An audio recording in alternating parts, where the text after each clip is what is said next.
দোস্ত দেখো ফারাক্কা ব্রিজ আমরা স্নান করতে এসেছি। অনেকদিন পানি কমেছে তার জন্য আমরা স্নান করতে এসেছি। দেখুন দোস্ত এই যে আমার সাথে এসছে একজন আনোয়ার, এই যে পাশে আবার মাঝিগুলো আছে। দেখো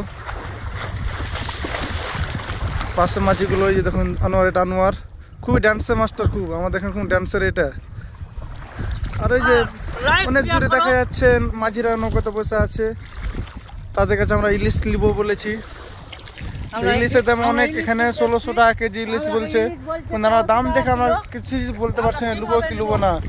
দামের জন্য আমরা এটকা আছি, দাম যদি কম হয় তাহলে আমরা ইলিশটা নিতে পারবো, না হলে কম হতে পারবো না। আনোয়ার তুমি ইলিশটা নিতে পারবা? না পারবো না, 2000 টাকা কিলো বলছে, কিভাবে নেবো? 1600 টাকা দিলেও কি নেবা না তুমি?